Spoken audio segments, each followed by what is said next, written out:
Alright guys, good afternoon. It's Jalan with the Paradox Gaming Network, and today I want to talk about the new naval arena, Bloodmist Bay, because this arena seems to be really difficult for a lot of people and they don't quite seem to understand what the big picture is. So I want to try to break it down. Now I am going to apologize, there's not as much video footage as I wanted because with all the DDoSing, it's very difficult to get everything I need running to cut good video footage. But like some of the other videos I've done in the past, we haven't had a lot of video footage, but they've still been educational. As always, here's all the different ways to get in touch with me. Discord is easiest. And as always, we do Archeage Live 101 on Fridays. So here we go. I got a lot of different objectives for the day because I'm going to just basically dissect this new arena. So we're going to talk about the objective of the arena and my perspective on this arena. We're going to go over the 4 boats real quickly, the crew responsibilities, the buffs, so that everyone who's never driven a boat at all, specifically not in this arena, can understand the current. And then I'm going to talk about the whale. So the big thing is, the objective is not PvP. It is whoever holds the most souls at the end of the game wins.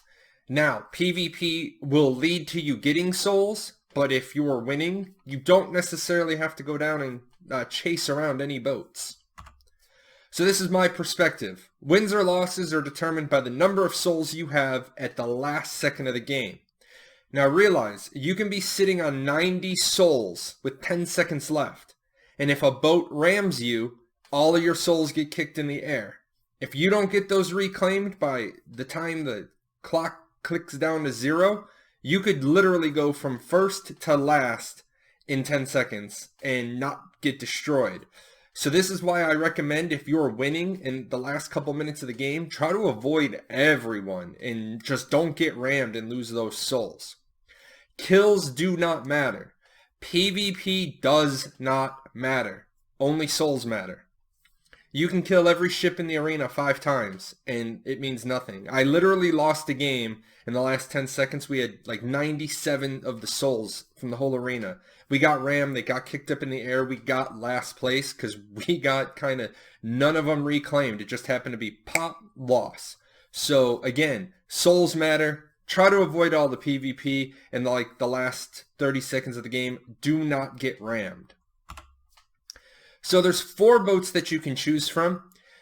Everyone is going to say the number 2 boat. Always the number 2 boat. And that's fine. If you have a 5-man crew, absolutely. Take the number 2 boat. It's got high calibers. If you come up alongside somebody with the purple buff, which we'll talk about in a second, you're going to shred them. If you get rammed or you do ram, you're going to have a long time of survivability. In fact, I'm going to tell you that a number 2 boat versus a number 2 boat, if one of you doesn't have the purple buff and you both start off at full health, just get away from each other.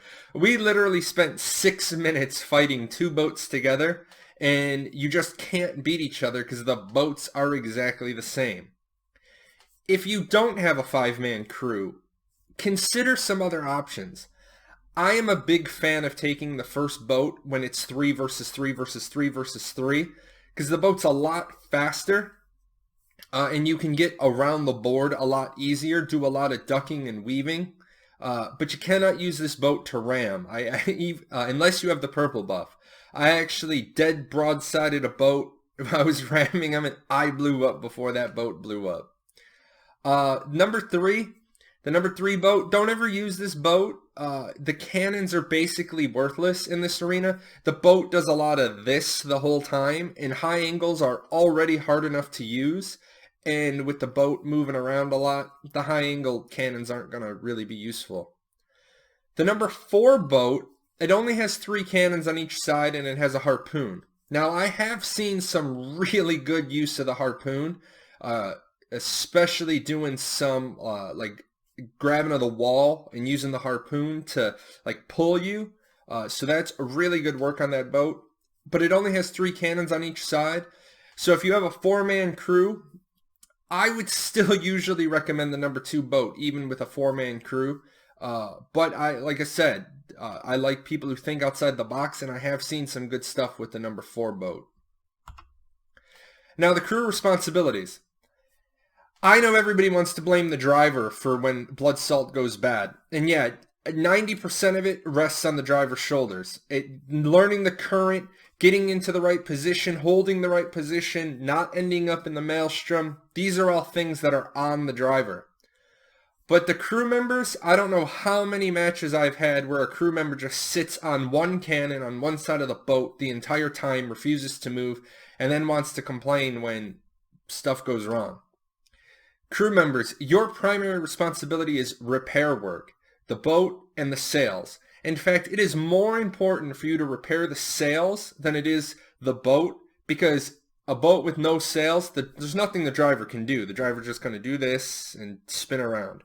If you don't know how to repair the sails, jump on the mast. When the sail isn't there, instead of getting the interface to lower the mast, you're going to get a hammer. Repair the sail, takes a couple of seconds. In most situations, it is better to repair. Like I said, two boats shooting at each other, they're not going to be able to kill each other just straight up shooting. The repair work is too easy, you get too big of a chunk. Crew members, you also have to have your head on a swivel. You cannot just lock onto a cannon and be focused on the side of the boat. The driver, I'm going to show you the currents. The driver is going to be keeping their eyes on the water and the minimap and the boat. And if they're smart, they have the speed panel up so that they can see what their speeds are and if they're going to be able to break the current. They may not see stuff coming up. You have to tell them. Plus, you got to realize the render distance, like from the back of the boat to the front of the boat versus the front of the boat onward, you may see a purple boat before the driver can. And just, I'm going to tell you, as a driver, 2 or 3 extra seconds of being able to see which current I'm in and get the boat spinning, 2 seconds can make a huge difference if you're going to escape. Finally, cannons. Yes, you are the crew, you're supposed to be on cannons, but you have to switch sides. If you see the boat driver doing one of these and turning the boat, chances are he has a reason and he needs you on the other cannons. So, realize, crew members, your job isn't just to stay on a cannon and be there for 12 minutes. You have some responsibilities of your own. Now, the buffs. There are 4 buffs available in the game, and they're in each of these 4 coves. Now, again, I don't have good video footage, but you're going to know if the buff is available because there's going to be the Settus barrier in the way. The Settus barrier can be taken out with 2 shots from the high calibers, or it can be straight rammed into. Now, when you get into that little cove, there's one of 3 buffs. There's the boatswain, which is a full repair on the boat and all its components. Very, very useful late game. I will say this, early game I see a lot of boatswain buffs just left sitting. So you know, if you leave a buff sitting in the cove, the buff will not regenerate. So there's no chance to get one of the other buffs. Use this as knowledge. You can either use this as a tactical advantage or you can use it as a denial strategy. So sometimes leaving the yellow buff up is a strategy. But just don't leave it up because you're like, oh, it's yellow and I don't need it, so I'm going to leave it there. If you leave it there, make sure you're leaving it there with informed knowledge. The next one is the purple buff, and this is the most important buff in the game. If you get this buff and you're on the number 2 boat, everybody is going to avoid you for 3 minutes. Because if you ram them, like a little love tap, just a little kiss, boom, ship is gone. Plus, you have high calibers and no cycle time. So it's literally boom, boats are gone. Avoid a purple boat at all costs because it's gonna mess your day up. And then the last one is a ghost ship, and it houses 10 additional souls. So you literally can go into a cove, hit that ghost ship, pick up 10 souls for free. I will say that there's 2 strategies early game. I'm going to share those with you. Follow the mouse. Either you come straight out and you whip a real quick turn to go to the one that's basically behind your base, or you fight this area right here, this light area I'm showing you, that there's really, really easy current, and you race down to the other one and try to deny this group that's coming around the corner. Now, as you can see, this is going to work better in some places than others. This southern base has a better chance of going straight than they do as opposed to whipping around, because they're going to take the east-west speed penalty. The Rangora boat is going to come out here, and it's going to be able to just keep that solid speed. So a lot of times you're going to see that the two boats aiming for the same one. Realize if you get the purple buff, you need to get your sail. Somebody on your crew needs to get the sail down so you can flip that quick 180 and actually deal with the boat that's going to be right behind you. So these are just some strategies early on, whether or not you do the U-turn or you do the straight race. Now the current without those red circles, these are not just pretty pictures on the minimap. These areas do show you a little bit of the current changes, and I do have a piece of video footage I'm going to show that's going to show how the different currents work, because a lot of people yell at me and they're like, what are you doing, you suck? And I'm like, look man, I'm on 3 different currents trying to control a boat. I'm taking a speed penalty and I'm going east to west. So yeah, the boat is moving like 2 meters per second. You gotta realize the boat doesn't necessarily want to respond. So as we click over here, gonna hit the volume down because you don't need to hear that. But as you can see, you've got currents going different directions. And I know this is kind of hard to see. I'm gonna back this up one more time. You're gonna see one current coming towards you. You see you've got this current pushing you this way.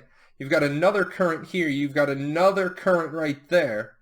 So realize the driver is competing with major different problems with the boat wanting to go different ways. Like right here, there's a current here. You can see there's another current here. And what you saw on the other side of the boat is there's another current. And at all times, the driver is trying to stay off of this right here. This is the edge of the riptide. It leads you into the Maelstrom. A Maelstrom is a big whirlpool, so it's kind of a cool name for the patch if you know that. Going into this centerpiece spells doom for your crew. So the next thing I want to talk about is Settus the Whale, and I do owe him an apology. I called him Cestus. He is Settus the Whale. One thing, big fact about him is he can be killed. A purple ship, high cals, can just absolutely wreck him. Some people like to get him off of the board because he is an annoyance. Other people, they know how to use him as a weapon or as a shield. So that's my specialty. I know how to exactly use the whale because he's going to do 2 things. He's going to push you left or he's going to push you right. And it's a big problem if he pushes you into the Maelstrom. And I'm going to show you that, and this is how I'm going to talk about the Maelstrom as well. So as we come into this video footage, as you can see, we are doing our thing, killing this whale, and he decides that he gives us just a little love tap, and he pushes us into the Maelstrom. Now as you can see, we've got lots of rapid fire cannons because we had a little bit of purple buff left. And now Big Stupid in the middle. Absolutely, look at that. That one hit. That absolutely wrecked our boat. Took us down to halfway. We're winning. We have 50 souls, but now we have no sails. So as we continue, right up there, boom, I'm right there. I talked about repairing the sails. I am right up on that mast right away because the first thing you need to do is get your driver some sails back. He can't do anything without sails. You cannot escape this Maelstrom without sails. Now we got people that are still right here. I talked about that get off the cannons thing. We've got, let me back this up just a bit. We've got somebody who just this whole time has sat on this cannon. Dude, we're already winning. We're already winning the match. We are winning by more than, look at this. Everybody else is sub 10. And you're not off of the cannon. You don't need to be on the cannon. Like right there, Chaos is fixing the cannons. The guy finally gets off. Always rep up your cannons. Now here's the thing. We've been in the Maelstrom for a little bit. get back on a cannon. You got to learn the timing between his attacks, because the last thing you want to do is get thrown off. So you know the next hit's coming. The boat's full right here. The boat is full. We have both sails. Now get on the cannons. 1, so you don't get thrown off. And 2, you might as well pick up some extra souls. So now as you can see, back this up just a little bit. There was another boat that had the misfortune. See, now there's another boat behind us in the Maelstrom. The big thing is Big Stupid in the middle is going to target a random boat. Now, he's either going to suck you in. If he gets you into the middle, he's just going to drop smash you, or he's going to spit at you. The spit does 2 things. It pushes the boat, and it does a dot on all of your ship components. So make sure you're watching the health of your ship components, because if a cannon dies, sails die, you want to know what's about to break. So as we continue, as you see, the boat is at a really bad angle.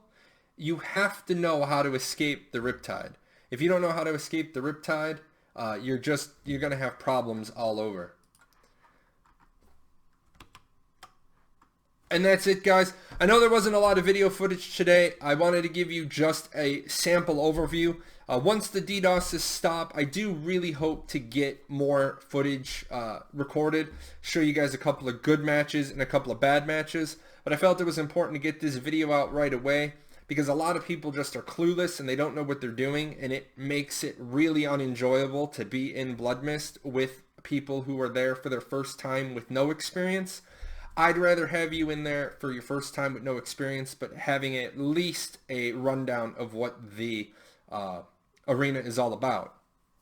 If I don't get to talk to you before Christmas, which I won't because Christmas is on Monday, Merry Christmas, everybody, and going to take next week off from doing videos, do a little bit of that family thing. So I will see you the week after next. Happy holidays. Hey, you. Yes, you. Yeah, you. I'm talking to you. Hit that subscribe button. Watch a couple of more videos. Go check out our website.